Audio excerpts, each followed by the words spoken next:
Yo, what's going on, everybody? Welcome. Big talk for tonight. I am super excited. We're having DezmundoGamez on. Good friend of mine. I'm waiting to just let him in right here. I just want to do a quick intro. We're going to be talking about a lot of mental health topics tonight.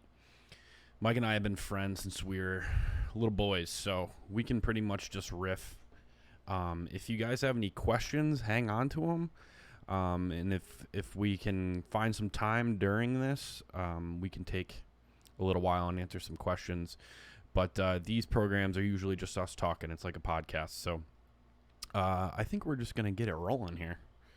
Why not? Oh. Where's the boyo? Oh. I don't got your audio. Ooh. It's okay. This happens all the time. Oh, I got you now. What's up, man? Not much, dude. How's it going? It's going. Good to see you. You as well. I'm gonna move this here. Hang on. I'm gonna be looking not quite at you, so don't feel weird.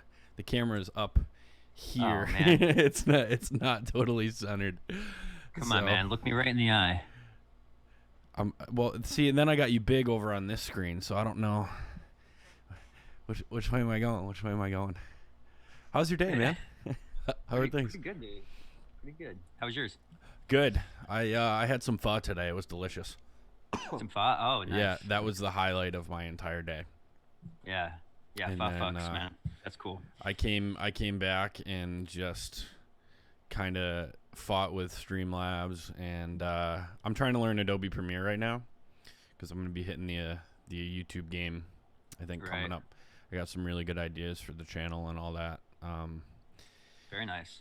Yeah, I didn't write like a ton of points down for us because you and I have known each other so long that these conversations kind of just happen organically. I was telling my mom today and Rachel how our conversation we had on here the other day could have been a damn talk for today. We talked for like almost 2 hours. What? Really? Was it that long? I think it was like at least an hour and a half. I mean, I believe you. And it was cool, man. I obviously that's a huge part of the reason why I want to have you on. For those of you who don't know Mike, we're practically family. We've known each other since we were like 7 years old, and I'm 30 now. So, 23 years, almost 25 years now. Wow, holy shit, we're getting old. Very long time. Sorry, I'm just trying to adjust. Yeah, no, do your thing. I'm going to talk about you for a minute. He's a fellow streamer like myself. His name is in the title. You can go ahead and give him a follow. I believe you're going to be on tomorrow, right, man? Yeah. Yep. I'm Cool. streaming tomorrow night. So he has a Fantasy Wrestling Federation promotion that he does, and pretty much any wacky, zany character you can think of from pop culture he does on Wednesdays, and Saturdays he does Blackout, which is the user program, which he creates characters for friends and users and subscribers and all that sort of thing. It's a lot of fun. And you got the pay-per-view on Sunday, right? Oh, yeah. Oh, yeah. Big time. Dude, that looks cool. Every title on the line. Yeah, Fallout. Hell yeah. Yeah, I did a little graphic design yesterday for that. I made that flyer and stuff. That was fun. But yeah, my channel's just it's the fantasy wrestling, and then me just playing games and hanging out. It's a lot of fun. Not quite what we're doing here. No, not at all. But I mean, it's definitely like something we need in the world, for sure. Like people need a break. Well, I appreciate that. I agree, man.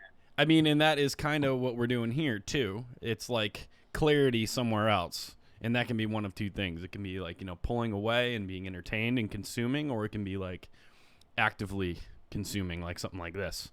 If that makes any sense. No, yeah, absolutely. I mean, I think that, engaging in Twitch and whatnot is definitely a way of getting out of your head and into another space. It's great, man. I love Twitch, like the communities and everything about it. Everyone's so nice. It is very Have you nice noticed that? Like for the everyone, most part. I don't think I've run into well, many. besides Master Zaid. Yeah, right. I'd say definitely like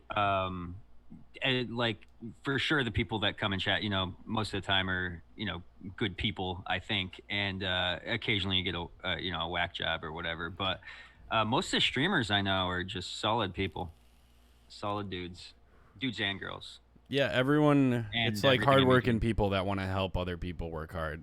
It's like a really positive thing, and that's Yeah, kind of how I got into doing this. If you want, like kind of take a minute, like, and talk about how you and I kind of got in this conversation. I mean, I guess a good place to start is we have similar like relationship history, and we always get talking about how we've grown from these toxic situations and how we can get better. right. You know, Yeah, for sure. Hmm. How do I start with what I want to say? Um, Give me a minute. how have So like, toxic relationships made you a better person? Let's start with well, that. they force you to grow because like, I mean, toxicity goes on both ends too. Generally, when you're in a toxic relationship, it's not usually one sided. Usually everyone's got behaviors that they need to grow Right. from, right? Right. You know, so like the worst of you can be brought out by someone else's toxic behavior, Yeah. and that's something for people to recognize too, because I feel like a lot of people get off on this foot that like they're anytime they leave a relationship they're on the high ground and that they did everything right and their partner was whatever, and that's just never the case. Like it just isn't. You don't grow from that at all. Yeah, no, I mean that's as good as saying everything I do is whatever. It's just it's not reality, and it's not to say that the other person wasn't more wrong or whatever. You know what I mean? But We all have the yeah, it's potential to be toxic. there's people that and then there's all sorts of different levels of toxicity. I mean, there's overt like lying and cheating and abuse and those sorts of things, and then there's the micro stuff. Like people don't realize that sometimes their ego gets in the way of a good relationship. Having a lot of jealousy or insecurity. It's not to say it's not that you can't have insecurities, Yeah. but like allowing them to affect how you treat somebody else Right. is never right. You know what I mean? Right. So that's one of the things I always try to note to people. Like coming from my past, like I was insecure and jealous in a lot of my relationships, and I Me had to too. grow from that. I had to grow from it to be happy. And I think part of the growing was breaking up. Like when you go through this horrible breakup, you never thought you thought you'd be together forever or whatever it was, Right. and then it ends and you're like, shit, man, like I was so attached to something that could just leave me at any moment. And Right. that's where the growth happens, is when you realize you're here by you're alone in this world. Always you're gonna have to Right. reconcile with yourself and be happy with yourself. So you know what another person can bring joy to your life, but they're not gonna complete you or Yeah. define you. Well, and that comes with And they like idealizing like the whole aspect of who someone is that comes in your life. Like no one's gonna save you, but a lot of times, especially if we come from a bad past relationships where you've been cheated on and you have trauma, you always think, this person is gonna save me. They're gonna make me better, and you think that they're this person that they're not. Like you need to be present, right. and when you're not, you start acting like you're with this person that's in your head, and you're gonna get something totally different because your actions aren't intentional. You know? Well, I always, I'm sure it's a saying or something, but having expectations is like the road to disappointment. You know what I mean? Absolutely. Like from anyone but yourself. And when you start creating like this perfection image of the person you're with and what they should act like, and how they should interact with you or how they should be affectionate towards you, you are putting expectations on somebody else who, quite frankly, they don't have any obligation to live up to that. And No. that's you know so like to me, love is such a totally freeing thing. It should be a thing where it's like, let this person be who they are, let me be who I am, and let's meet, and see how we can work this thing out. and that doesn't mean that you shouldn't, you know, have certain parts of the, you know, you want to have a relationship with Right. someone, of course, but it's just about being responsible with how you're treating the other person with your expectations, So you why know. do you think? I mean, obviously, it's probably a different answer for everyone. Why do you think we get wrapped up in these relationships that, you know, I've been there. I know you've been there. A lot of us have, where you're in this relationship that's no good for you. This person doesn't treat you well, or maybe it's just a toxic situation where you're just no good for each other. You know, why do you think we stay? Well, I think a lot of people have a lot of different reasons for that. One, you know, everyone will say is comfort. You know, it's scary to be alone again if you've been in, you know, a relationship for a long time, or, you know, and generally when it comes to like, especially, you know, going on to like abusive stuff, it's like that's usually like a long gradual process of Right. that person just kind of being desensitized to what's happening, Yeah. and so, you know, I just feel like I'm sorry, I kind of lost my train of No, thought. it's okay. Like, what helps for me is I try to just remember like the situations I was in. Like, if you want to use examples, you know, talk through something that you went through, because I know this is kind of how we decided we were going to do this, right? Um, but I get it. It's weird having these long-winded. No, no, it's cool. I'm trying to remember the root thought that we were on. Why we get stuck in these relationships, why we like Oh, we either right, right, feel right. like we can't leave, or maybe sometimes we're scared. Obviously, if it's an abusive situation, a lot of times, especially with women, men too, like you know, it can be scary. You don't know what would happen I, if you try to leave. Surely fear is a factor. Comfort, that love linger, you know, financial. Some people stay together for financial reasons. Kids too, Kids, children. right? And those are probably some of the better reasons. You Those are know, if you're way those are the noble reasons, I think, if anything. right, and still you shouldn't stay in a No, you relationship that's can't. no good for you. But you know, it's like it's hard when you're in it to see it for what it is, you know, and like to recognize like, man, me and this person aren't good together, and you know, it doesn't have to, like I said, be all on them or anything. And that's another part of the process, is like forgiving yourself for things you've, you know, been a part of in your That's almost the in hardest part. well, that's the part that really is like, It's the you most know, important though. One of I them. think it's definitely one of them. Because like a lot of times you'll leave a relationship feeling like you're not perfect. You know, like why would someone want to love me? You know, that's how it feels when someone breaks up with It's you. like a You know, self-worth thing. It really kind of messes with you, yeah, and you you can know. really be diminished and you know, feel like, oh my god, you know, all these things, and it's like, if you don't forgive yourself, how are you going to walk forward Yeah. and be any better in your next relationship? And I think that's so important. Like focusing on what someone else does to you is like to me it's just like it's a losing act. I'd rather focus on like how I can grow, and like Right. what, how did I affect someone else? What can I do about that? Yeah, And how can I grow from this, right? What right, how like my I always say on here to everybody, you know, life isn't happening to you, it's happening for you. And looking yeah, at it, you know, as more of an opportunity, right? absolutely. And I also I always say that oh shit, I keep losing my train of thought, but It's okay. it's all good. Yeah, go on with what you were saying. You were rolling. Well, I was just going to ask you. I mean, I Oh find no, like go I was ahead. just gonna say it's not about what happens to you. It's about how you handle it. That's Yeah, exactly. What, you know, what is this teaching me? You right. know? So like I mean, one good way to stay on track is we'll kind of I'll just ask you like why did you stay when you were in, you know exactly which relationship I'm thinking of. I'm not going to say names. You and I have known each other forever. Why did you stay? Cuz there might be someone that can Um, relate to it, you know. well, I was in I You thought I was lived in out there. love. You lived far away from home too. Yeah, I don't want to be super specific or anything, but I was in a situation where I lived far away. Um, I, you know, I was in love, Yeah. and I had a picture, I had an image of what my life was going to be, and then that was completely changed.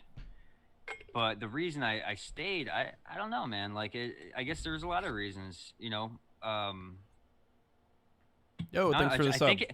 I think for me it was mainly the image of the future that I had. The Right. things that I expected that would happen. And the way I romanticized what it was to be in a relationship, and that just created a whole world of like all these different sects of like expectation boxes, Right. and like no one could possibly fulfill that. And I'm sure it was both on both ends. We both had expectations of each other. We didn't know each other's love languages, and there's all these things people talk about or whatever. But I know from my perspective, like I had a vision of the future. I thought there was no way it could change. I was like, you romanticize, like Yeah, you want to be everlasting right too, love and all. Yeah, and you certainly, there's some pride that goes into it and for sure. whatnot. And yeah, man, sometimes like you're not good for each, or you think you might not be good for each other, but you're like, well, we'll work this out. We can work through anything, right? And like um I don't know. To me, when the work is more of the relationship than the Yeah, it's good not is, good. it's time to go. And that was definitely the case for a long period of time. And um, any relationship that ended for me was generally you start going through a long period of time of this isn't going so well. Right, exactly. And it's almost like uh Bring Me the Horizon has a lyric that says even hell can get comfortable if you stay long enough. It's almost like you get used to it, and it's like you're in love with the person, so you are in love with the attention that you get no matter what it is because you want to be with them so bad. So it's almost like a negative downer drug, right? That Yep. you get stuck on. And it's very hard. It's like withdrawing from a drug when it all ends. I mean, literally. I mean, it's like a grieving process too. It Like, is. and it depends on like I said, in my past, I had the the shortcoming of really just being super attached to like everything all the time, and feeling like anything that I loved and cherished, if it wasn't there, I was very clingy and held on, and that was just suffering for me the whole time. Like that's not a way to be happy. You're clinging to things as if they're No, gonna it's not. leave you at any moment, Because and like it's just really like you're clinging to an idea. You're not clinging to what it actually is. I mean, I was stuck in an abusive situation right. where it was like I thought one day because this person was so good at lying and telling me what I wanted to hear I've that's been what I there. clung. So they almost like a manipulative, abusive person will toe that line of telling you what you want to hear, so you stick along, and the Right. abuse continues, and it's so hard. And obviously the reason I wanted to do this is because it's everywhere. I see it everywhere. I feel like everyone deals with it at some point in their life. Yeah, I mean, everyone deals with, yeah, some form of something. You know what I mean? Yeah. Like when it comes to that shit, it's hard. But the thing is that's important when someone mistreats you is to understand that that's their problem and not yours. Yeah, You it's know what I nothing mean? to do with you. It's just way That's more to do something with them. yeah, they have to Right. work through that. And that's why it's like, yeah, the hardest thing is I think a lot of people take things really personally when someone lies to them or cheats on them, and they feel like, oh, I did something wrong, there's Something's something wrong wrong with with me. me. Right. And it's It's like, a yeah. nah, dude, you didn't do that. Shock to the ego. Right. Right. And so it's definitely, I don't know. It's good to recognize that. What I mean, it's good to, like we were just saying, recognize your flaws, recognize what you've done Because we're not wrong, perfect. your behavior, and how it affected someone else for sure. But then recognize also that someone else's behavior doesn't define you. It doesn't mean Right. you are the problem. Yeah. So And I mean, we should get it out of the way. Like, no matter how much you love someone or how much you want to be with them, you want your relationship to be successful. No reason. I don't care what it is. They shouldn't be hitting you. They shouldn't be cheating. They shouldn't be lying. Like these are all Yeah. things that are absolute no go in any situation. Right. And I know that it, obviously we talked about the reasons why you stay, but it's better at the other side. It's gonna hurt for a little while, right? I mean, we've been through it. You and I, we've been through it. It does get better, and kind of where I want to go with this, because this is kind of more the realm and how you and I speak is, how do we grow when it's over with? What do you do when it all ends? You got to move out. You finally get out. Maybe some people it's more like an escape. For my most recent one, I was completely cut off and dropped like trash. How do Yeah. how do we recover from that? So for me, like I lived with my last ex-girlfriend for months afterwards, and we worked out a pretty amicable situation. And fortunately, honestly, after the break, everything was pretty smooth. You were But it lucky. took You were lucky that you were able to do that. Like, Yeah, we really didn't have many issues. We were living together, but she wasn't really staying there much. you're right. And I don't know. We always were, tried to be good about being respectful to each other. Which is good. Which is good. But I think it took, I had to forgive for any pain I felt because of them in my past relationship. Forgive myself. I had to start really learning to be alone and being really good with that. And I read actually an awesome book, which I'll grab at some point maybe and show the The chat. one that you But tried to give me and I kept leaving it there. yeah, Yeah. it's called Fear, and it's written by this Vietnamese monk, and he just kind of really, in such a layman's terms, plain and simple way, throughout the book, drills in this really solid understanding of like the whole idea of fear and like where it really roots from. And everyone's kind of afraid to be alone and to die alone, and that's kind of like the root of it all. um it's like the you know the existential question, like you don't know what's happening afterwards, No and idea. as much faith as anyone might have, you you don't know what death is like. You're and that's scary, and that's a lot of people, I think. That's the thing that at the end of it, with any fear, really start to think about where it comes from. Like, what is its root? And what's, and look at any anxieties you have, even within a relationship. Why is it that you're acting in this way, as if you can't, be without this person? Right. Well, it's because there's fear at the root of that. Well, where's that fear come from? And this book just does a great way of really giving you the foundation of what fear is and how to approach it, in a way to heal, and be okay with being alone, and being okay with moving on, given any situation that's handed your way, and how to treat, uh, how to treat yourself and others with compassion, really. Yeah, I mean, it all comes, all the bad energy is all fear, all around, man. You think Yeah. about pretty much anything bad that, I mean, for me, has gone on in a relationship, whether it's me or the other person, has all been on fear. I mean, I've been so afraid in relationships that I was going to get cheated on because I had a complex, because that's how my parents That got was divorced. that was my whole thing. That was like my Achilles heel in any relationship that went poorly, was because of my own insecurities of I mean, not to say that there weren't maybe reasons for me having those insecurities in certain circumstances, in most circumstances, but then that was the moment that I should have said goodbye. You know what I mean? At the minute Yep. that trust was broken, I should have walked away, because I can't trust this person anymore. And trust is a very difficult thing to re-establish. And no matter how bad you want to, like, are you making the right decision? Like, if someone wrongs you once, okay, well, forgiveness is a thing and redemption is a thing, and that's cool. But if someone consistently lies to you in your face, and you know that they're lying to you, why are you staying with them?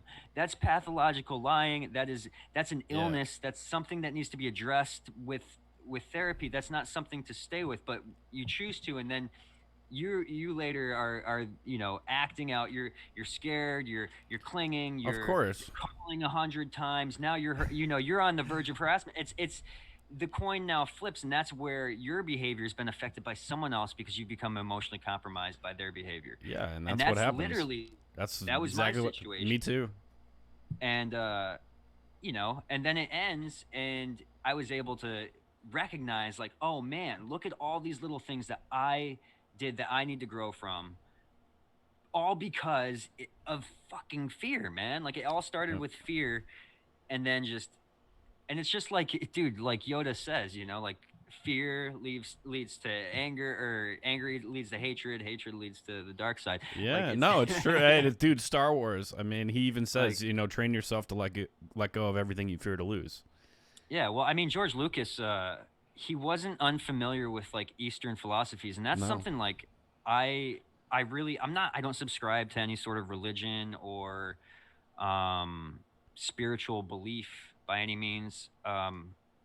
I by any stretch of the word, I grew up a certain um relationship with religion, but now I don't have connection to any of that, and I just look for things for philosophy. So when I'm talking about, like, I just want to let the chat know for future reference. When I'm talking about my findings in ancient Chinese philosophies and Buddhism and things like that, I don't subscribe to the religious aspects of those things. I just You like I find knowledge. a lot I find a lot of value in the philosophies, and I think that's what really the thing is all about. It's the teachings, and I think that's the case with most religions, if not all. But Yeah, I sort of just kind of like take what I like and what's helpful and kind of leave it and look, but I'm not afraid to look everywhere either, you know.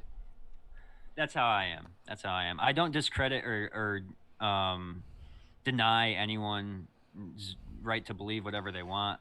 No, I always say in here, man, if you're religious and it's positive and you go to church and you have a community and everything's good there, like I'm not telling you to walk away, but I'm not a religious Yeah, guy, so that's not the line I'm going to toe. yeah. I'm That's not. I'm all. by no means like And someone I who think has to. that's respectful, dude. Yeah, There's nothing wrong with that. yeah. I just I I love ideas, man. I Me love too. learning new things and ways to approach life, and how to be a better human. And that's really ultimately that's the thing too, is always trying to, like, do better than you did before, Yeah, and it takes a Yeah, lot of, looking at yourself. right. And that's really hard. And I'm trying not to backtrack, but I know how hard it was for me to say, okay, well, I saw where I was toxic too. And now Yeah, how do we avoid that? How do we see the red flags? That's a term that's thrown around a lot early on, and just do the loving thing, which is walk yeah, away, well, because it's loving for yourself, obviously, because you're getting away from it. And two, for them too, because they don't have any right, business being in a relationship. right. They need to find their healing too. I don't know. I don't know if everyone has the power to change themselves either. I think, If you well, want to, you can. yeah, yeah, for sure. And I think that, maybe some people are, you know, I don't know about psychopathy, but I'm sure that's a thing that, has to be dealt with in a different manner than just, positive thinking and whatnot. But I think that, yeah, for the most part, you can walk away and both people can be able to grow from that. I hope that anyone that I've ever been with, like, they learn something from the relationship that they could grow from, and vice versa. I hope that I think I've taken away, from every relationship I've been in, um, something that was beneficial for me, you Mm-hmm. know, and it's beneficial for my growth, and taught me something, and taught me um, deeper a way to be deeper with other people, deeper connections and things like that. So, what How are to the treat. types of things you ignore now, What do you mean? or not ignore, like avoid, like before you're in your relationship you're in now? Like what? Were there certain things you saw when talking to other people that, hey, that doesn't seem good, I should stay away from that? Give me, like, an example of something you might be thinking of. Um, like, I don't know, like bad behavior from someone. They tell a story where, hey, I cheated on this guy, I cheated on that guy. I mean, that's just one example. Like, hey, once a cheater, always a cheater kind of thing. Maybe I should stay away. That's I just don't. that's just a example. I don't know. I don't just. I won't. I'll put it. If what you're saying is what I think you're saying, like, so I don't subscribe to the belief that, someone is incapable of redemption or forgiveness. Hmm. Like, once a cheater, always a cheater. I don't subscribe to that.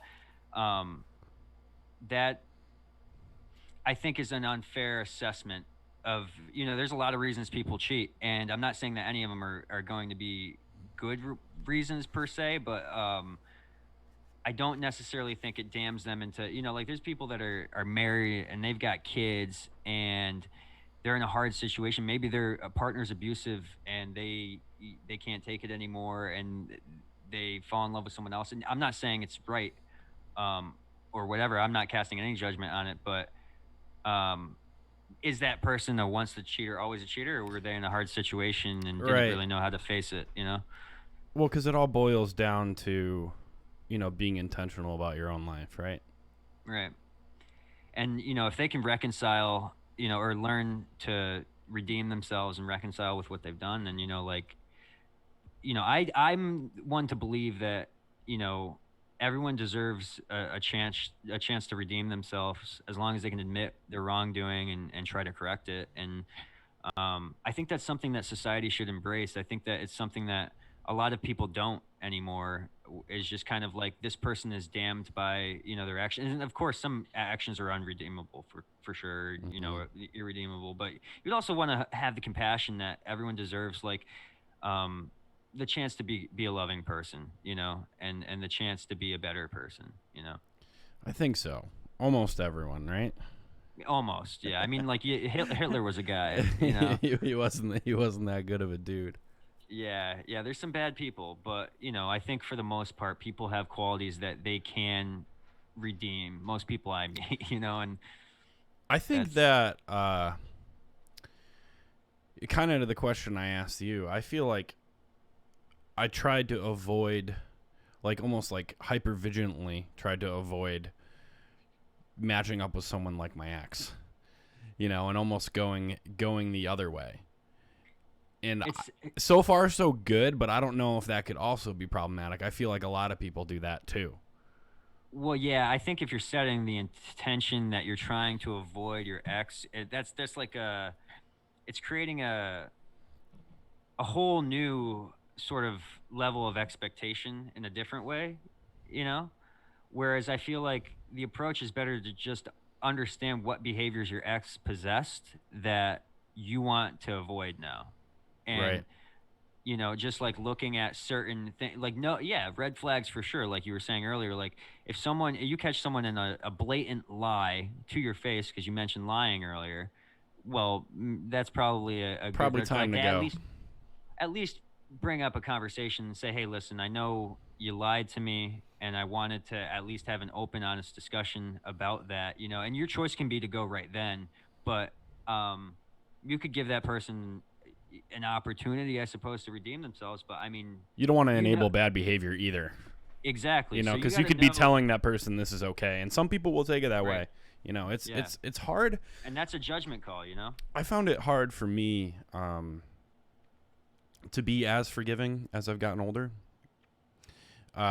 Just because of the shit I've dealt with, I think I'm quicker to leave if I had to. I'm quicker to uh, I don't know the word for it. Quicker to not overlook things. um, shit, I So would just you? lost my train But of thought too. do you find yourself being like hyper vigilant in like searching for bad qualities though? No, I mean I think it's a balance, man. Because ultimately, at the end of the day, you just gotta go with what makes you feel good too. And Right. it's a give and a take, like it's a dance. You Well, and also no have one. to be open to learning about people and open to forgiveness and things like that. But again, you gotta stay sharp too, Yeah, I because mean, there there's are certain people out things. there that are gonna fuck with you, Yeah, there's and that's certain kind of things where I'm at with it. you should definitely look out for. And avoid at all costs, sort of stuff. If someone cheats on me, I'm probably never gonna be able to get over that. You know what I mean? Like, It in my takes a head. while. It takes a while. Um, and then that's a whole nother thing though. Like, that's a whole that's a whole ego trip, isn't it? Like, to be so upset about someone cheating on you. It's like, you're hurt because it's like you think there's something wrong with you, and like you feel inferior in some way. Like there's a lot of like Yeah. micro emotions going Well, on yeah, there. and you can't apply that to everyone. Thinking like all people I'm going to come across are like that. That Right. that it kind of, for me, being like an anxious person dealing with infidelity and things like that was very hard for me because I'm already it's not even, it's like I'm involuntarily fearful. Right. Like it's almost like a Hmm. reflex, and that's taking therapy and talking it over with people, and like I'm just going to point it out there for everyone listening. Like after a breakup, it's okay to get help. Like people want to say Absolutely. like, oh, you just got your heart broken, like you're going to be fine. Like no, like it's totally fine to go see someone, because honestly, Mike, and you could probably agree, like getting your heart broken is probably the worst thing ever. One of the worst things ever. It's a grieving process, dude. Yeah, it sucks. If you're in love and it's like that for you, it's a grieving process, 100%. Grieving someone who is not dead. Right. A, And that's a place that you wanted to be. and someone that you used to see every day that now you're probably never going to talk to again. Realistically, like generally breakups, like very few times will you stay like friends. And it's not that you shouldn't I attempt have to. one, but it took years. Right. It took Because you have to years of heal. not talking. You have Yeah. to heal from the relationship, and yeah, the radio silence. That's another thing we were talking about. Things to get over those sorts of situations is radio silence. I think is very important to. Yeah. Please elaborate on that one. So what I mean by radio silence is Getting cutting that cut person off. off, cutting that person off completely. And I don't mean like in some sort of malicious, evil, like I hate you way, but just for yourself to not be thinking about them all the time and obsessing over the memories and stuff like. I mean, and it's up to you. Do whatever you want. It's your life. But I deleted photos, and because to me, I would just keep going back on my Instagram and looking at photos Oh, the and worst. reliving these moments. And it's like, It's the just worst. if it's hurting you, rid yourself of it. Get rid of it. You don't Don't need it. even, my thing was like, yeah, the photos were a big one to just take away. Like I would unfollow and things like that. Take away every opportunity I would have to put that situation back in my mind. Right. And it hurts. It's ripping off a Band-Aid. It sucks, but it's essential. It's definitely very important. You're just gonna relive your past over and over again if you're, cycling through your memories and it's just and it's rough because you might have spent a decade with a person or longer, who knows? And now, but it doesn't mean you can't hold on to your past though either. That's I just know for me it was therapeutic to get rid of the pictures, to get rid of the notes, the whatever, Well, it's anything about physical. It's about winning the day and keeping your emotional sanity for the day, and like Right. keeping on. It's okay now where I can look back at a lot of my relationships, not all of them, but a lot of them, and remember them fondly for the most part. Remember the good parts of these people and the good times we had and the funny moments that I'll talk about. So I'm at a point now where like I think even for me, I would like, for example, with my new girlfriend Rochelle. I know you're listening. Love you. I find it helpful for me to talk about my ex's child, because that wasn't a negative part of that relationship, and even in front of her, and she knows that, like, it's a positive thing because I'm memorializing him and I'm remembering that part of my life in a positive way. So Yeah. to our point, like, you don't have to cut everything out either. No. You Definitely. know, And you shouldn't. You lived a lot of your best moments maybe with that person. but And but but that's it takes time. It takes time to get there. For a while I was like kind of afraid to talk about it, but I was like, I'm thinking about this little guy, because if for anyone here who's ever dated someone with a child, you get attached. It's a thing. You love them like they're your own, and like I miss that kid to death. But it really helps me in like moving forward, and like knowing that I can comfortably talk about that and comfortably remember it and not have to lock it away in a closet. But again, it takes time. So micro, it's okay to cut off, but macro, like, it's okay to revisit those places too and remember them in good ways, because that's positive, right? It's who right. you are too. I think at least on the initial the forefront of any breakup is it's definitely good to Yeah, that's why I get said rid of. micro. Yeah, absolutely. Like cut it off, because you're ultimately just prolonging your miserable existence because you know how it is. Right. You're crying. You're looking at photos. You know, you're texting your friends. I'm dying. I didn't eat for like 2 weeks. My last breakup. Yeah, it's weird how it physically hurts. Yeah. Right? Yeah. But I mean, that was a really healing process, honestly, for me. That last breakup was like, it really helped me with a lot of my general anxiety. And I think that was partially because of the material I was reading, like I mentioned earlier. Just kind of helped bring full circle, like the whole idea of fear, and not just like within the relationship, but like how my general fear affected my relationship, you Yeah. know? And that was big for me. That was really like, I overcame having a downright panic disorder. Yeah, no, I know. We had the same situation, dude. But I had panic disorder prior to my relationship, so I grew up with anxiety. Like, Mm-hmm. grew up since I can remember. Honestly, I would get very fearful when I was young of dying. I was a bit of a I still do suffer from a bit of health anxiety, Mm-hmm. but the when I was young, it was really bad. Like, I would, if I heard about something that could happen, like physically to you, illness wise, I would be ruminating over it And and that was thinking before Google. Could you imagine? yeah, no, it was before WebMD or any of Yeah, that. yeah. And then when that started coming out in high school and stuff like that, any ache or pain, I was like, and yeah, man, so it's weird too, because there's things like I overcame a lot of anxiety for a while, right? A lot of that panic, and I was. It's like when I was in the relationship, I transferred health anxiety into relationship anxiety, Mm-hmm. and then I came out of it, and I was like anxiety free for a while. But then at one point, my mom got sick, and everything with that, and that really triggered the anxiety again. So just because you kind of get over the hump doesn't mean it's all over. Like, it might come back to visit you, and having the coping skills is what made it possible for Yeah, me to get on the other it's side. the coping skills, and I know anxiety is hard to control, but it's at least like recognizing the fact that like reacting negatively and fearfully to a situation isn't going to make it any better, especially if it's already negative. You understand what I mean? Because it's just you can't cure negative with more negative. It just creates a No, vicious cycle.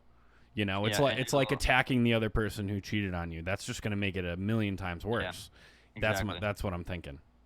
Yeah, I agree with that, 100%. Um, yeah, and it's just, you just never know. Like, I feel like it's like really easy for people to kind of like think that there's like a point where you're just going to be happy and you're not afraid anymore, Isn't it and funny how everything. we look at it like that? Like, Like it's the sun and it's just going to come and stay there and never go down well, again.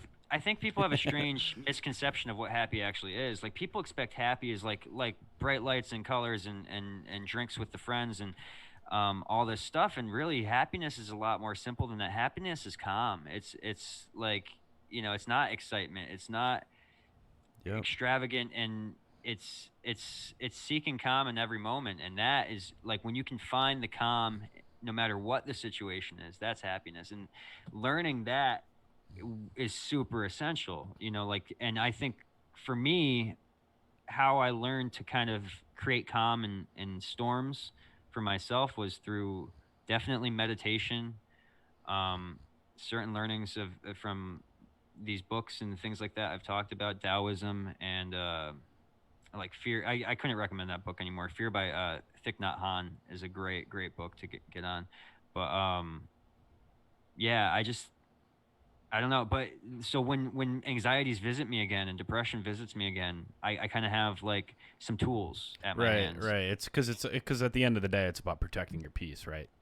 You Right. know that's what you learn. Happiness is peace. It's not that that like fog that you get into when It's not a you're drug. like It's not a high, when dude. you're falling in love with someone. You know about the fog, right? Where Yeah. you're like you're not really aware of it. And I'm not saying you're not happy when that stuff happens, right? Right. I'm not saying that, but I think to your point, it really is about peace. And go to therapy if you're having relationship anxiety. I'm not even saying, before I said in a breakup, like if you're feeling stressed and that's a huge part about it, go and talk about it with someone. Well, yeah. I mean, the thing that's great about therapy is you're going to learn what sort of things to watch out for. You're going to learn things about yourself and like how you affected yourself emotionally by someone else's actions. You know, there's so much you can benefit from when it comes to therapy. Oh, it's great. And yeah, you They give you know, tools, man. exactly. They hand you the tools and they try to guide you through things. And it's good to talk things out. And I mean, even if you can't see a therapist, you probably have a friend you can call who will listen to you. Right. Well, and that's what it comes down to also. I mean, I will point out, I've been saying this for every talk for today for the most part, that at least here in the United States, therapy is widely available. It's different now because of COVID. Things are a little bit tough. Right. But even if you have, no money, low income situation, they'll set you up on a sliding scale type of deal. But you might also not find the right therapist right away. So again, it's okay to talk to other people too, but you got to be able to kind of recognize what's right and what's wrong. Like it's not okay to numb the pain with drugs or, bad behavior. That's a broad term, Yeah. being positive, meditation. Subjective. Yeah. Meditation, exercise. One thing my therapist taught me that I use when I get really, really anxious is to close my eyes and apply every one of my senses to something. Like I can smell food cooking. I can feel the floor beneath my feet. And what that exercise is teaching you how to be present, where you actually are in the room. Because That's mindfulness yeah, practice. a lot of times we get outside of our bodies and where we actually are. And my therapist also tells me, stop making movies in your head. Because when I'm anxious, I keep making up these scenarios. There's memes about it where we're in the shower thinking about something that happened. But that is a really good exercise for me, is to just sit and, I can feel my hand next to my keyboard. You know what's so beautiful about that is that's exactly what these sorts of philosophies I'm talking about are teaching. That's that dates back for ancient. We're talking thousands of years in ancient Eastern philosophy, but they're talking about the exact same ideas of bringing yourself to the present and being in the moment, finding an anchor. Whether it's like looking at your hand and you know these sorts of things, they do help, and deep breathing does help. Taking long deep breaths through your nose for what I practice. I do sometimes. I get anxious while I'm driving sometimes because I drive around all day for work now. You're driving a lot now. Yeah, I was gonna say. So it starts getting stressful, and so what I'll do is I'll start breathing, and I count to 6, taking a deep inhale in, and then I let out, and this is all through my nose. Let out, to 8, and then kind of hold like with a crunch on the abs at the end, and just I'll do that until I just feel calm, and I just focus on that. And it really does, for one, just the oxygenation of your body is super good for calming and relaxation as well as healing. But the mental, it just all dissipates, and yeah, it focusing works. on your body is good. I think like exercise is also a great meditation for people. I Yeah, know you absolutely. exercise almost every day, right? Yeah, I've been less disciplined lately, but I generally try to stay on a good kick of at least 4, anywhere from 4 to 7 times a week, working out every day or most days of the week. It's been 4 to 7 more days than I have been lately. I've been pretty bad. I Yeah. want to go to the gym, but I'm too sketched out. So I got to Yeah, figure something out. it's just because, like, I don't know. I found something that I really like to do for physical output, and that's what I've been calling exercise lately because I don't really love What have you the been term. doing? What have you been doing? Well, so I do boxing training, kickboxing, and that is like the first. Like, I used to dread going to the gym and shit like that. Like, I hate feeling like I'm doing work when I'm trying. You know what I mean? I'm the same because it's to me, and if you're big into working out, like all the power to you. I'm not knocking things that make you happy. To me, it feels like work. Like it's boring. Like I'm bored by it. Yeah, I think everything. I try to approach everything in my life as play. If it doesn't feel like play, I That's really don't Alan want anything Watts to do with talking it. right there, Yeah, brother. absolutely. I love him. And yep, and I don't believe that I should waste my time on anything less. I have a kind of a newfound respect for how short life is after watching my mom pass back in March, and it's just like, to me, if it's not serving me or doesn't feel good, I'm out, dude. Like, and that's the thing. Life's too short, man. It really is too short, Yeah. and you hear it over and over and over. You often hear it from our elders, though, who know. They've, Oh they yeah. got the experience, and that's another thing I found with anxiety is talking to the older people in my life, talking to my grandma or calling up her brother in South Carolina and having a conversation with him and just kind of listening to their wisdom. I mean, the generational gap is there. We don't totally understand each other, but, this is a generation that struggled to have food on the table and, like, really Right. had to deal with primal needs that were not being met. So they're It's able, totally different. yeah, they're able to sort of look at our problems differently. And I'm super lucky where my grandmother is so compassionate, where she sees how things affect me, and she's able to kind of walk me through it that way. Right. Grandparents are Right. the best, man. I absolutely Yeah. I love grandparents. Absolutely. Okay, Plague, thanks. Says he's loving the stream. I appreciate it, man. Oh. We're That's having a good awesome. time. I felt a little weird, like we couldn't catch our momentum there, but I knew it was coming because that's how we do it. It's hard to do these, man. I get nervous as hell. Speaking of anxiety, I get nervous before I do these. And you are someone who I have talked to and had conversations like this my entire life. Right. And I'm still sitting here tapping, playing air drums before the stream gets started. Well, being on air is a whole nother thing, you know. That's what it is. That's what it is. And You feel like you know, I don't know. You get stuck on your words a little bit more, maybe. It's well, you it's always strange. want to say the right thing, right? Right. You always want to say the right thing.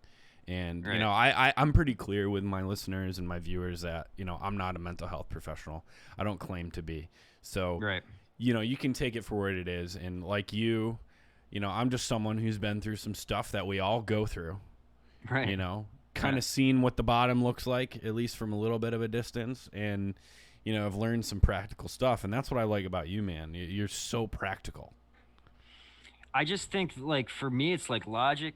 If I have to logistics with everything, I have to be reasonable or reason through everything. That's my whole thing. Is like I try to look at things from all sides. When it comes to conflicts, conflicts arise because there's a lack of understanding on one part or the other. Someone feels like they've been treated unjustly for one reason or another, whether it's true or not. It's true to them, and that's why the conflict is there. And so I'm always trying to put myself outside of the what do they call that? Is that the ego mind, the just being in yourself and not really looking at it from another Yeah. point of view. Yeah. But like that's the thing, is the objective.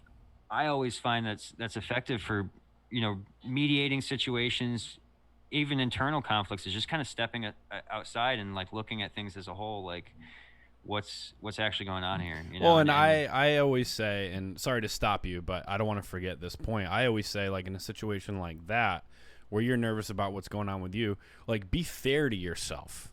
A lot of Right. anxiety comes from, like, oh my God, what's going to happen? I don't know if I can do this. Like, talk to yourself and treat yourself like one of your friends. I say to my friends when they're, saying, oh, I'm useless or whatever, I'm like, don't talk to my friend like that. Like, Right. don't, we're so quick to say, I don't know if I can do it. You can do it. You've gotten through Well, everything. that's another thing too, is kind of like one thing fear talks about, and I think you actually mentioned this or something similar to this the other day. But so I talk about is having a conversation with your inner child, and Yep.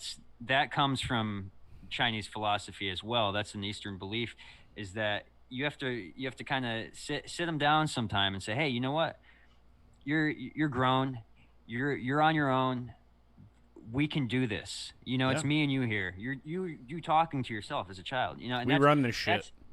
That's a healing process, man. Yeah. Like to say, hey, you know what? There's nothing that can affect you if you don't fucking let it. This is on us. We have this, and that's empowering. Empowering yourself, trying to find ways to empower yourself is super important. Yeah. Finding that inner confidence. Staying inspired. I mean, you hear so many people that are like, and this is negative, but you hear so many people like, I am the way I am, and that's who I'm going to be. And if you don't like it, deal with it. And it's like that's like clearly somebody who doesn't want to grow. I mean, we all have parts about us that can't change, but we all want to grow. We all want to take care of ourselves at some point, right? I mean, the people I want to surround myself with. Yeah, well, me too. Yeah, because So here there are plenty of folks that don't, and it's unfortunate. but maybe they don't know how. And that's another thing. I think that a huge problem, and you can look at conflicts all the way to a macro level, is politics. I think we're looking at a lot of mental illness in a lot of different ways. Politicians, how many of them are psychopaths? And how do we Right. how do we deal with these people that aren't agreeable or don't try to live compassionately? What's the move there? And I think it starts on a low level. I think education should have more mental But health. yeah, and we kind of um talked about this the other day, man. There's so much we can do from the beginning in education is that, because we live in a society where the ads we see on TV are all telling us we're not good enough. You don't have the car, people aren't going to like you. If your skin is bad, you need this product or no one's going to fuck you. We're conditioned to feel bad about ourselves. And then we go to school and we just have to follow the rules. We get a 20-minute lunch break to talk to our friends. We don't learn any psychology. We don't learn how to do our taxes. We don't learn how to do any of that shit. So then when we're thrown out into the real world at 18 and it's like, what the fuck? I yeah, just got my heart broken. right. I want to kill myself. Yeah, You it's know? like that. It's crazy. It's Yeah, it's I crazy. mean, they don't prepare us for shit, No. and then we have a hard time with shit, and everyone's surprised that millennials, and I mean it's happened with every generation, but you can look at suicide rates for our generation and now Gen Z. It's sad, especially with the influence that now Instagram and things like that are having on people's self-image. Mm-hmm. I just recently read Influencers. a statistic that like teenage, like middle school, high school age female suicide rate is through the roof, like compared to 20 years ago and things like that. And they think it has a lot to do with social media, which is a whole nother thing we could definitely And get that's on. all. That's a whole nother topic. I mean, Yeah. it's 1 in 4 people, and this is 1 in 4 people that report some sort of mental health crisis in their lives, Right. and we don't know how to deal with it.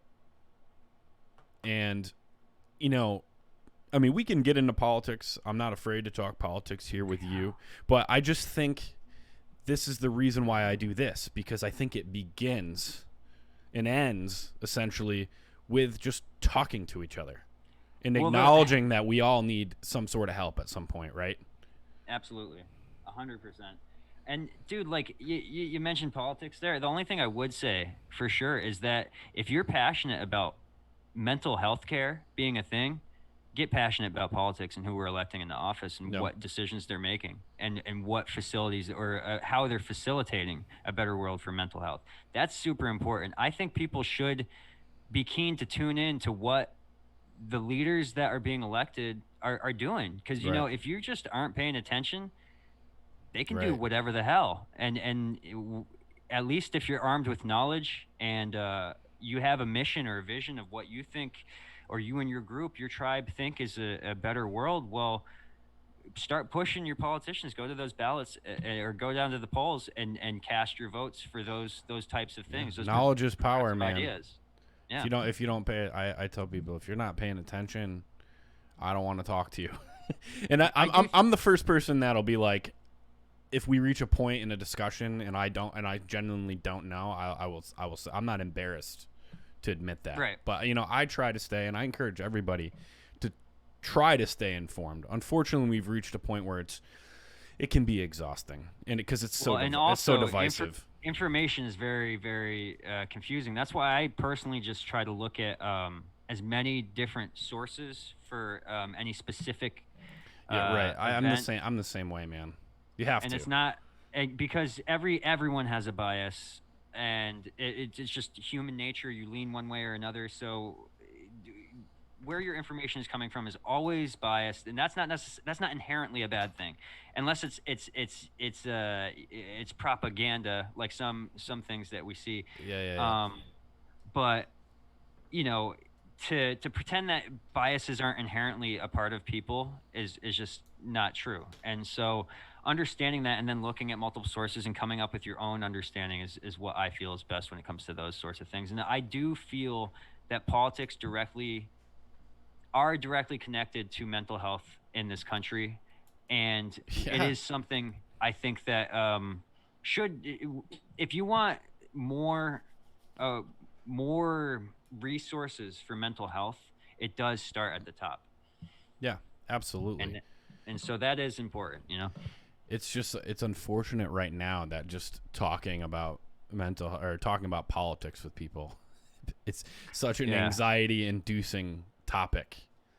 Right. You know, but so with that being said, I would encourage you guys to, go out there and seek information, read from everywhere, inform your own opinion. Don't just regurgitate information or you heard someone say it. Yeah, that's easy to do. Yeah, and that's why we're where we're at in this country. People don't actually inform themselves or have. Another thing is, what a great conversation we had the other day, and we didn't agree on everything that we were speaking about. But knowing how to be reasonable in a conversation with someone else is a very important thing that I don't think people are really trying to do in the world of politics in America right now. Well, and it's not even about politics. It's not even just about politics. It's just in general. Like hearing something you don't agree with and you have this cognitive dissonance. And instead of like doing what I did after our conversation, when you brought all these things to light I wasn't aware of, I went and read about that stuff, and learn new stuff. But instead of doing that, people just say, well, it's not what I believe, so that person's dumb. Right. And they'd rather have a pissing match on Facebook or Twitter. And it just doesn't do anything. If you're not trying to reach an understanding, and I always say this to people when it comes to like having an argument or a debate with someone. I have 3 tactics that I think are effective with having a productive, constructive sort of. Everybody listen, this is important. So one, I feel like you should always let them know you're hearing where they're coming from. I mean, within reason. There's people that I don't think deserve the platform or, the understanding or reasoning. Sure. But most people are reasonable and have reasons for believing the way they do, whether it's like super progressive or super right wing or whatever it is. They have a reason for that and they feel it's justified. So for one, trying to level with them and say, hey, while I understand your point of view, this is where I'm coming from. So that's one thing. Another thing that I think is super important is asking someone, how do they think you came to your position? Like, how do you think I got to where I'm thinking? And so that kind of gives them the reverse engineering technique, so that I've never heard this before. This is good. Yeah, I actually picked up some of these ideas from these last 2 are from David Pakman. The first one I don't remember where I got from, but David Pakman's actually he does YouTube and whatnot. Check him out. But the last one, and I think this is a really good one too, is what evidence would I need to provide to you to bring you over to my side? I'm not saying I have it or that it exists, but what would I need to provide for you to believe where I'm coming from? And I think those things are super effective in getting someone to at least think in the way of where you're at. Mm-hmm. And that's how you have a conversation, man. Well, I think those things will come in a good conversation like you and I had yesterday, I think it was. Those things will come organically. Right. With time. I think the more we talk to each other, which is what this program is about, and the more we're comfortable having these uncomfortable conversations, these things are going to come organically. But I think those are really good talking points. Yeah. Those are really good talking points. Yeah. I think that they... I watch so many different ideas and get these things, but those 3 things I think like really like anytime I've been in a situation where someone's kind of in where we're not agreeing, we're not seeing from each other's point of view, I'm learning to use those tactics to try and be able to find an understanding, to get that person to understand where I'm coming from without it being a thing of like, listen, man, there's something wrong with the way you think, and like standing on some sort of moral high ground. Because shaming someone never works for getting your point across. Like, it's just not going to work.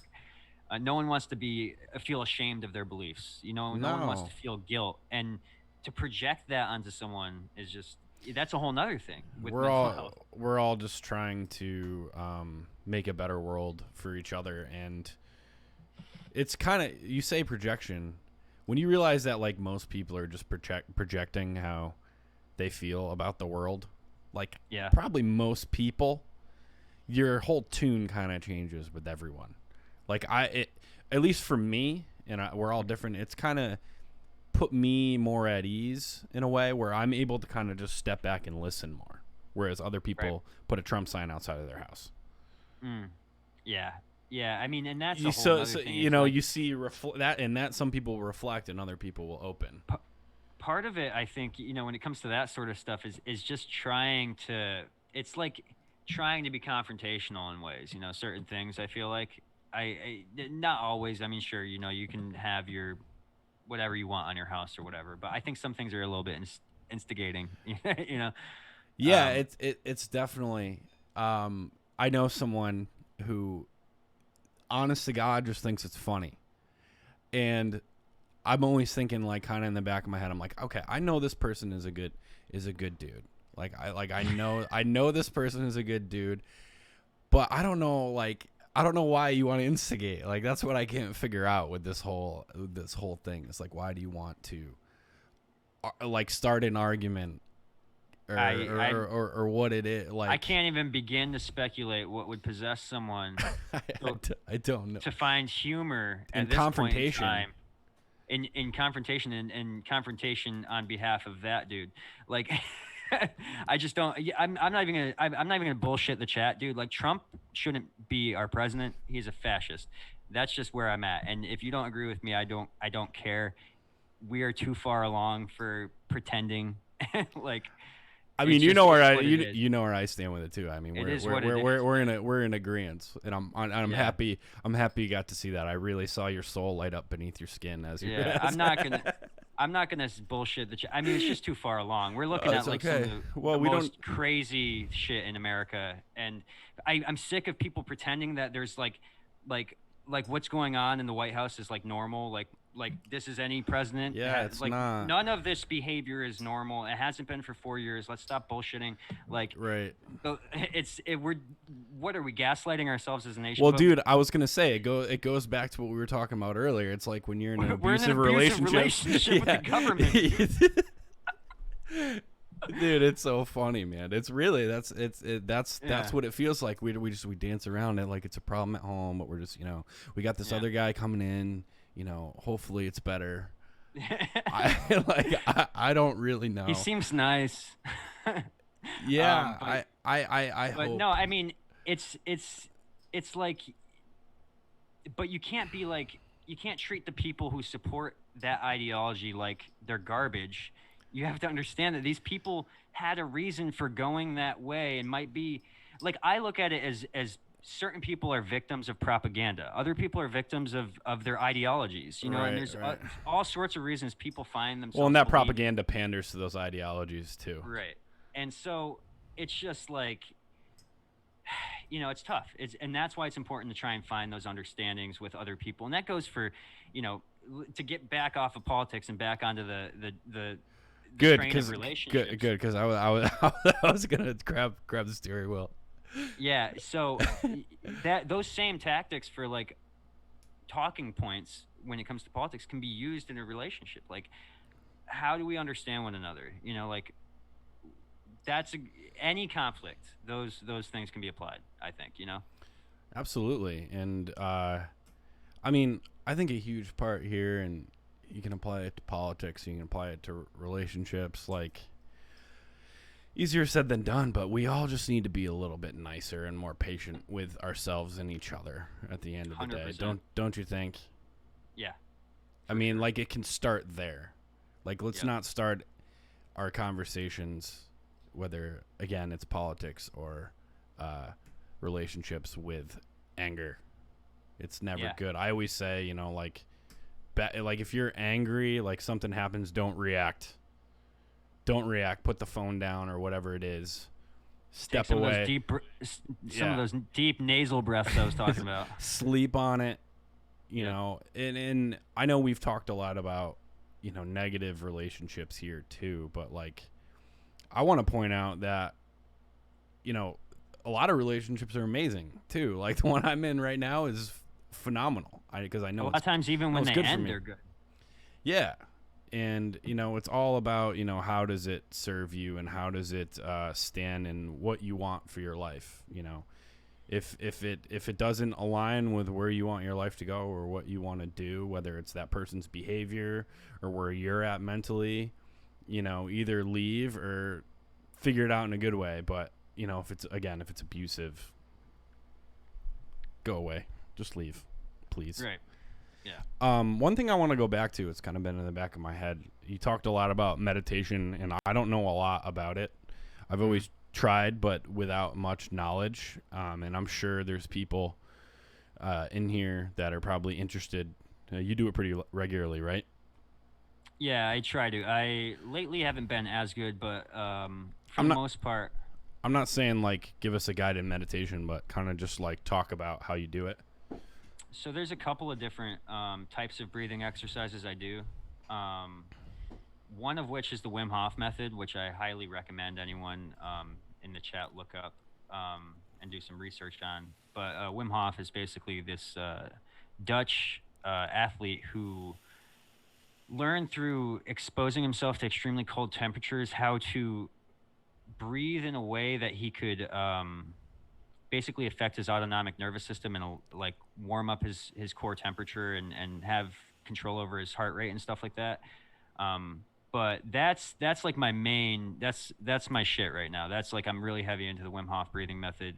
It's been life changing. Like I was going through a lot of stuff with like celiac disease and a lot of just like abdominal discomfort and pains and inflammation. I had this rash breakout and stuff like that. And because of all these things that were going on wrong with me and not really knowing how to get rid of them. And I'm reading online that, if you get the celiac rash, it'll never go away. And, you'll be dealing with it the rest of your life. And all these things were getting in my head and like really giving me a lot of dreadful, like anxiety, worrying about like eventually dying young because of, a lot of people with celiac disease, this, that, and the other thing, whatever.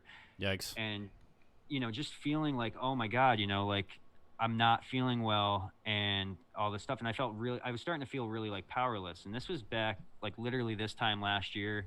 My mom had been diagnosed with cancer back in the spring, and that was looming on my mind as well, the stress from that. And I was dealing with my own health problems and I was losing weight. I wasn't feeling well, and I just started going gluten-free and it wasn't super effective yet. I hadn't fully developed or found the diet that was working for me on that front yet. But I started doing this breathing exercise, and within 10 days, my skin started clearing up. But immediately, on the first like time I did it, it was like a key unlocking a box to bliss. Like I really felt calm. I felt energized in a way, felt like I was ready to take on the day. And that's when I really got heavy into like working out and doing the boxing and stuff like that. So what does it involve? Like, is it it's your breathing technique, you said? So this is a Wim Hof's breathing technique, but I can tell you exactly how to do it. It's very simple. You take 30 to 50 deep breaths in through your nose, out through your mouth. Or you can, it doesn't really matter. I prefer in through the nose, out through the mouth. When you breathe through your nose, you actually fill your diaphragm more. Mm-hmm. It actually brings more air into your lungs. And it also activates like I forget the name of the nerve, but there's a nerve that it basically activates by breathing deeper. It kind of stimulates that nerve. But basically, you take these 30 to 50 deep breaths, not super rapidly, but kind of quick cessation. And then on the last of the breaths, you breathe out and you hold it for 2 minutes, 2 to 3 minutes, and you'll be surprised at how long you can hold your breath. 2 minutes. Basically, yeah, you've just oxygenated your entire, like all of the cells in your body. And I was listening to David Blaine talk about this actually pretty recently. He's gotten so good at it where he can hold his breath for like 20 minutes or something. No, crazy. It's amazing what you can do. Like so Wim Hof, they used to think he was a freak of nature and all this shit, and they didn't think that his method was valid. They would question it all the time, like, oh, like he's just superhuman and blah blah blah. And he's like, no, I can teach you. I can teach other people how to do this themselves. And so another part of the Wim Hof method is actually like it boosts your immune system and reduces inflammation throughout your whole body by making your blood go alkaline for the minutes that you're under. And they've researched him. They've actually done scientific studies on him while he does this breathing exercise. And literally, like, your blood goes alkaline because of the amount of carbon dioxide that you're holding and all this. There's like all these details to it. But basically, he did this test where like he was injected with an endotoxin that was basically a dormant version of the Ebola or E. coli virus, right?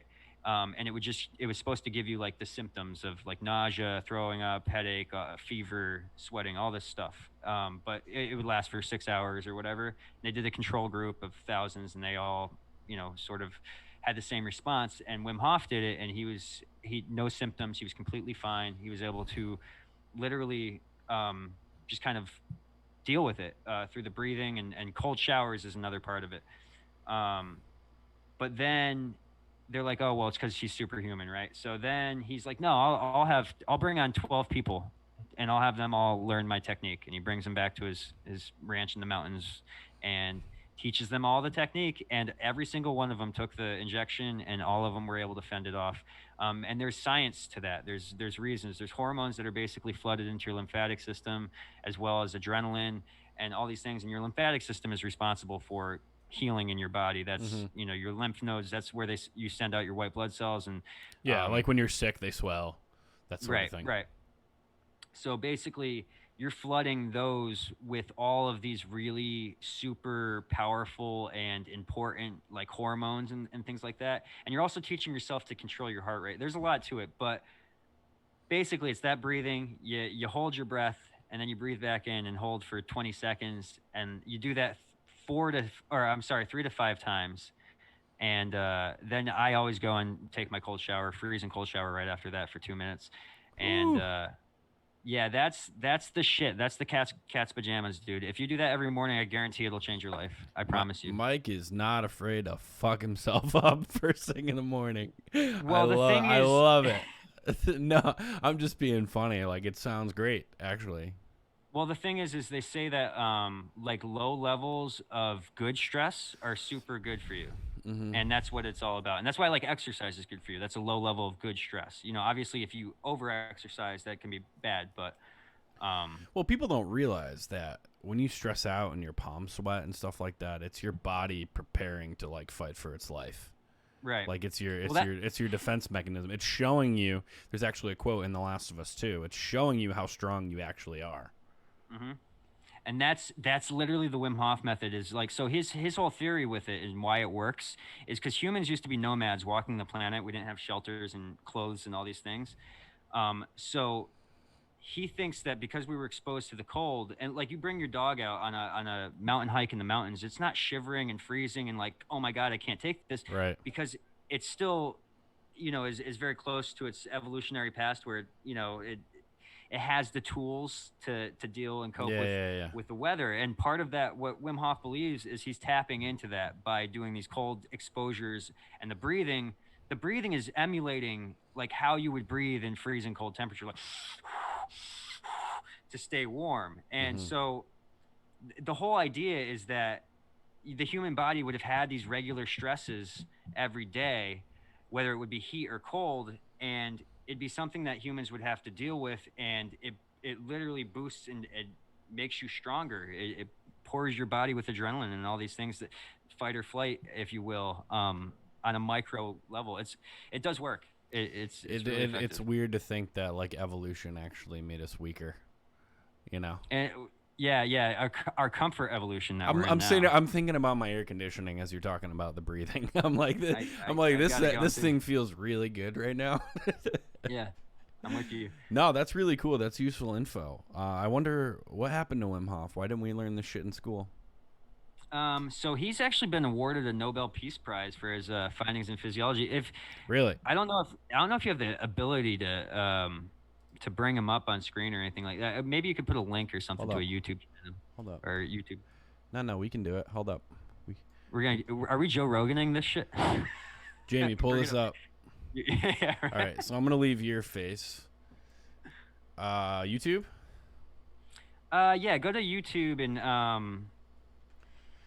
I guess you're not gonna be able to see what's going on. I just I have the stream into YouTube. Okay, you're just gonna be a little bit behind. Okay. So Wim Hof. Yeah, Wim Hof. Breathing technique. Yeah, you can find so much information on it. And I don't know exactly what you want to look. Oh, dude, he was on Joe Rogan. Oh yeah, he's been on there 2 or 3 times. Of course he was. He was on Russell Brand. The dude's great, and he's just an awesome guy. He's The really Iceman. the So you Iceman, guys yep. can see here all these guided Wim Hof method of breathing. He talks about It's it on totally Joe free. Rogan. Wim Hof method guided breathing for beginners. So he has his own YouTube channel that Legitimately, you can hop on. people heal themselves from autoimmune disease, depression. Actually, they're doing studies right now on depression and anxiety. I shouldn't say that, but they are currently studying him and others using the method as a coping mechanism with anxiety and depression. He's not a stressed out dude. He doesn't look like it. No, well, his whole story is crazy too, because he had a wife, right, for like, a long time. I don't know how long they were married, but he had like 4 kids with her, and she ended up committing suicide. And Ugh. he found this by like his journey afterwards. Like he started going on he was always an athlete and like did all sorts of crazy hikes. I mean, the dude hiked Everest in his shorts and nothing else.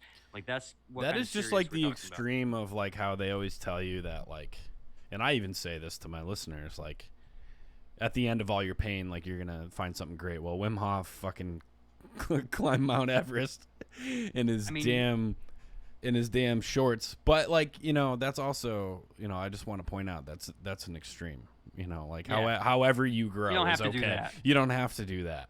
But I recommend the breathing for like if you start your day or 3 days a week doing that, it will make you feel good. It will make you feel better.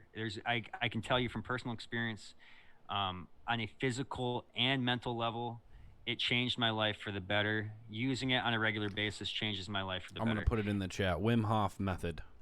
Yep. And it's very easy. You look it up anywhere. There's so much information on it. None of it is like woohoo. It's not like in the spiritual. It's not like No, anything like that. that's cool. I mean, again, like I said, like we said, like take what you find out of the world and leave the rest. Like the good stuff, that is. I mean, don't be afraid to go somewhere else for information. We're all Right. like kind of taught certain things from our parents, and like I think if you have good parents, you're probably taught some good things that worked for them, but we're all like so unique and so different that it's not everything's going to work. Yeah. Oh, It's Super actually. Toma's here. What up, dude? Yeah. Oh, you definitely should try the breathing method, Super Toma. Absolutely, man. I'm going to grab a It's drink. I'll be right back, all right? yeah, for sure. Take your time. I'm just gonna stare at the screen. Hold it down. All right, guys. So Trav's off grabbing a little drink ski. I guess you're just gonna hang with the devs for now. Um, anyone have anything that they want to contribute? No big deal if not. Any questions or anything like that? Let us know in the chat. And as Trav said earlier, you can find my channel, which is a lot different than this one, DezmundoGamez on twitch.tv. Told you I'd be really fast. I just did a quick little plug and asked if anyone had any comments or anything they wanted to contribute in the chat. Oh, okay. Yeah, Yeah. no, if you guys have anything. We get a lot of viewers after the fact. Like, I know 2 of my cousins that watch usually after. Because it is a weeknight. Yep. So people usually stick to their nighttime routines. But my nighttime is usually at 3 in the morning when I watch The Office. So Yeah. every night I watch The Office and I'm up till, chill out. About the same time myself usually. How do you sleep? Do you sleep well? I don't sleep well. I sleep great. I generally need some sort of chemical in my body to help me sleep. Oh, I don't know what life's like sleeping without cannabis. Oh well, yeah, that's a good one. I haven't been smoking. You know how I am, dude. Like I'll smoke for a while and then I won't smoke for like a year and a half. Yeah, I'm kind of in the not doing it right now. Not that I don't think it's great. It's just I'm so on and off with it. So yeah, of course you sleep great. Yeah, I enjoy it. I don't remember my dreams though. It's horrible. I had that same thing, and when I drink, I have ridiculously vivid dreams, which is contrary to everything I've ever heard about anyone who drinks and goes to sleep. Yeah, that's interesting. I don't know, man. I'm just a strange dude. Yeah, Just a strange I guess dude. so. We're just a couple weird You're a strange dude-looking fella, boys. man. Oh, Yeah, it's all you got gifted a sub, by the way. Oh, dude, awesome. I was planning on resubscribing Nah, anyways. it's all good, dude. I made $13 from Twitch this month. How about No, that? you know what? I made 9. Nice, dude. I've hardly even streamed. Look at that. No, let's do the community one then. I didn't even realize I got gifted a sub. Thank you, whoever gifted that sub to me. That's awesome. I think it was OK Plague. Oh, Thank you, sweet. OK Plague. Well, here's one back for the old community here. Oh, Dezmundo's buying a Twitch coin. There you go, friends. Thanks, dude. Oh, Super Toma got it. Nice. All right, man. Yeah, we got a lot planned coming up. I got One Black Patch coming on next Tuesday. Tight. Normally I do like a week off, but I don't. I didn't feel like doing it. I think I'm gonna try to roll it every week if I can. Do it, man. If I'm ahead on it, it's not as hard for me to get people. You know what I mean? It's not like I'm scrambling on Monday night. Like, who the fuck is gonna come on here? It's fun. I really like doing it because I talk to all different sorts of people. And if you're watching and you have Zoom and you feel like, excuse me, you have something to offer, or if you want to come on and tell your story, you've been through some stuff and you think your story can help. I mean, you don't even have to come here with a ton of wisdom. It's just about talking with people. That's it, man. Yeah. You only gain wisdom by talking with people, right? Learning new things from each other. That's it. That's it, man. Yeah. So, I think we're gonna wrap it up soon. I think we covered a lot of stuff, and it's been good. Is there anything that maybe you thought of before the stream that we didn't cover? I mean, I didn't really have anything that I was thinking of specifically. I had general sort of broad ideas of. Yeah, me too. Well, you, like I said, you and I have always been able to riff it pretty good, so I don't worry too much about it. I actually didn't plan on mentioning the Wim Hof method, so I'm glad I slipped that one in there because that's a very very beneficial. That's our piece. boy Wim Hof. Yeah. So Mike will be streaming. Are you streaming tomorrow? Yes, sir. Oh, where can we watch you stream? You can find me on twitch.tv/DezmundoGamez. Also on Instagram at DezmundoGamez. And I have a Discord and whatnot. Definitely. We have a great community over there in Dezmundo Games. We do what's called the Fantasy Wrestling Federation, where you can see you can see movie stars and comic book characters and cartoons and just people, public figures wrestling. It's like celebrity deathmatch on Wednesdays. Dude, and then it's a good Saturdays, time. We do the viewer chat or the viewer wrestling, and then this week we have a pay-per-view, so it's gonna be loaded. Oh, Queen Helgrid, what's going on? You guys are all showing up as we're wrapping things up. No, unbelievable. Well, what did we talk about? We talked about toxic relationships, what it was like in them, how we dealt with it, what we did when we got out, the importance of forgiving yourself and forgiving that person the best you can. Sometimes it's very hard to forgive, right? It can be, but I think you're doing yourself a disservice if you don't learn to. You know what I mean? It's only hurting you in the end if you're holding resentments. Yeah. Yeah. So we did that. We talked. We sprinkled a little bit of politics in there, which Mike and I the dash. That was super light for us. that was super light. We'll get you on again, man. We can even do that. Like I said, it's called Talk for Today. It's general for a reason. Yeah. Like, I mean, we just talk about stuff. I mean, obviously the focus here is mental health, but just to talk about whatever is going on and have these conversations is so valuable because it's been sort of lost.